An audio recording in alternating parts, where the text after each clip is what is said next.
Start. इस देश के लोग हमेशा अपनी समस्याओं को सुलझाने में समर्थ थे, परंतु आज अपनी छोटी छोटी समस्याओं को हल करने में हम असमर्थ क्यों है, इसका कारण हमें स्वयं ढूंढना चाहिए। स्टॉप।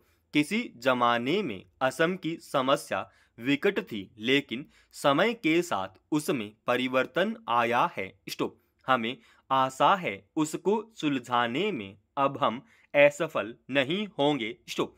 असमानता की खाई को पाट कर समानता लाना आवश्यक है, तभी वहां की अस्थिरता को हम दूर कर सकेंगे। स्टॉप।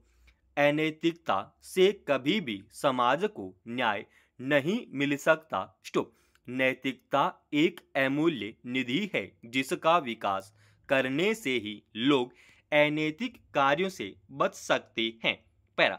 स्वतंत्रता प्राप्ति के बाद सरकार के सामने एक ऐसी भाषा के चुनाव का प्रश्न आया जिसे राष्ट्रभाषा बनाया जा सके। स्टॉप। यह एक काफी गंभीर और बड़ा सवाल था, जिस पर सरकार को जल्दी निर्णय लेना था। स्टॉप। स्वतंत्रता के साथ ही देश का विभाजन भी हो गया था और सारा देश संकटपूर्ण परिस्थितियों में था। स्टॉप। देश के अंदर लोगों के मध्य असंतोष फैला हुआ था। स्टॉप। विध्वंसकारी प्रवृत्तियों से जीवन अस्त व्यस्त था। स्टॉप। देश के कल्याण के लिए यह आवश्यक था कि जल्दी से जल्दी इन संकटों की समाप्ति हो और उत्पादन बढ़ाकर देश को स्वावलंबी बनाया जाए। स्टॉप। देश की एकता और लोगों के परस्पर संबंधों में परिवर्तन लाने के लिए यह निहायत आवश्यक था कि वही भाषा राष्ट्रभाषा बने जो देश के ज्यादातर प्रांतों में बोली जाती हो और जिससे कोई भी असंतुष्ट न हो। स्टॉप। उस समय विश्वविद्यालयों में शिक्षा अंग्रेजी द्वारा दी जाती थी। स्टॉप। हिंदी का कहीं कोई संरक्षक नहीं था। स्टॉप। सभी सार्वजनिक कार्यों में एवं सम्मेलनों में केवल अंग्रेजी का ही प्रयोग होता था। स्टॉप। स्वतंत्र होने के बाद केवल अंग्रेजी के आधार पर निर्भर रहना नामुमकिन था। स्टॉप।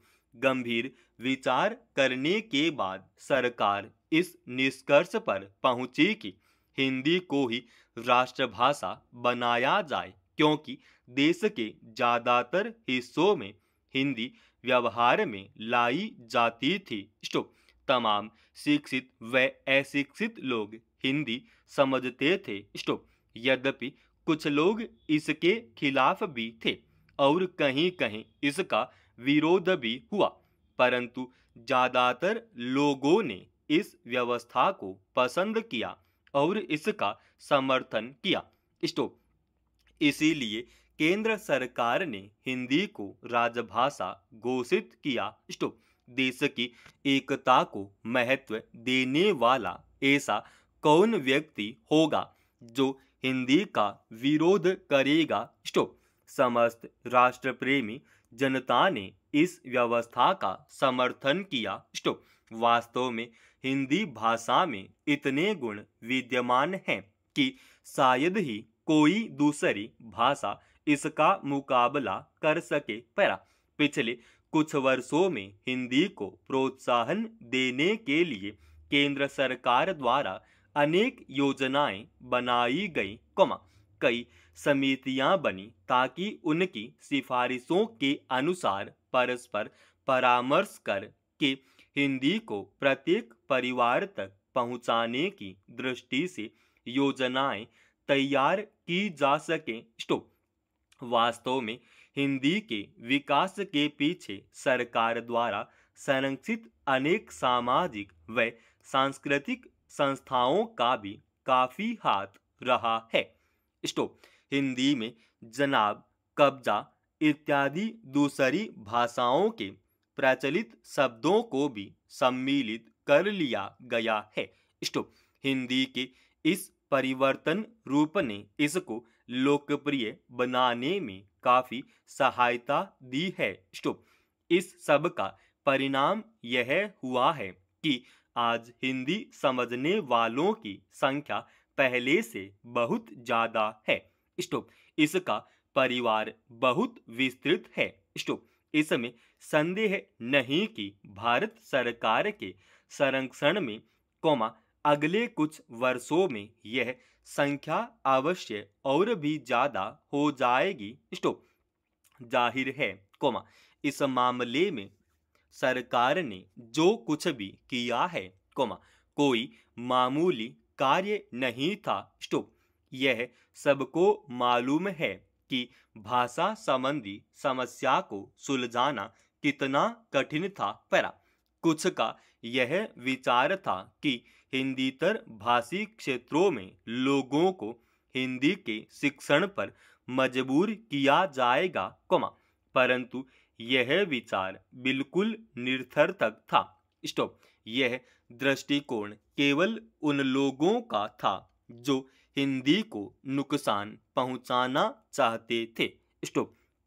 हिंदी का विकास किस तरह से किया जाए, इस प्रयोजन से पिछले वर्ष हिंदी के मशहूर लेखकों का जो सम्मेलन बुलाया गया था उसका उद्घाटन करते हुए आदरणीय गृह मंत्री ने सरकार की हिंदी संबंधी नीति का पूरी तरह से स्पष्टीकरण कर दिया था। स्टॉप। उन्होंने इस बात पर भी बल दिया था कि यह कार्य ऐसा नहीं है कि जो सिर्फ सरकार का ही हो, बल्कि हम सबको संयुक्त रूप से इसके विकास में सहायता करनी चाहिए। स्टॉप। बगैर दोनों की सहायता के यह कार्य हरगिज पूरा नहीं हो सकता।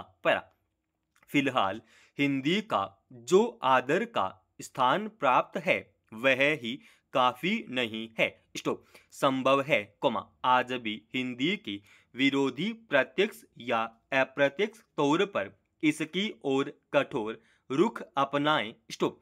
लेकिन अगर हम उनका हृदय से विरोध करें और निष्पक्ष भाव से उन्हें समझाने का प्रयत्न करें तो मुमकिन है कि निकट भविष्य में वे स्वयं हमारे साथ सम्मिलित हो जाएं और सहर्ष इसके विकास में हाथ बटाएं।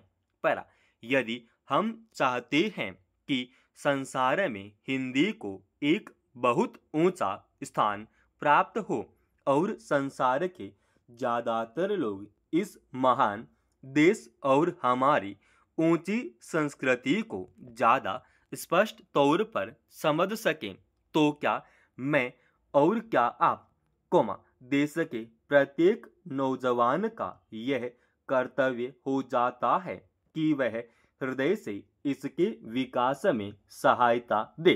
स्टॉप। यह कार्य ऐसा नहीं है जो एक या 2 सप्ताह या कुछ महीनों में समाप्त हो जाए, बल्कि इसके लिए लंबे काल तक अत्यंत धैर्य से प्रयत्न करने की जरूरत है। स्टॉप। क्यों न हम अपने अपने निर्वाचन क्षेत्र से निर्वाचित सदस्यों को इस बात के लिए मजबूत करें कि वे संसद में ऐसे प्रस्ताव पास कराएं जिनसे हिंदी की निर्विघ्न उन्नति होती रहे। समाप्त। दोस्तों, रोजाना ऐसे ही एडवांस डिक्टेशन के लिए चैनल को आप अभी सब्सक्राइब कीजिएगा और आज के इस डिक्टेशन का पीडीएफ फाइल हमने हमारे Telegram channel study with HP Swami पर डाल दिया है, जिसका लिंक इसी वीडियो के डिस्क्रिप्शन में डाल रखा है।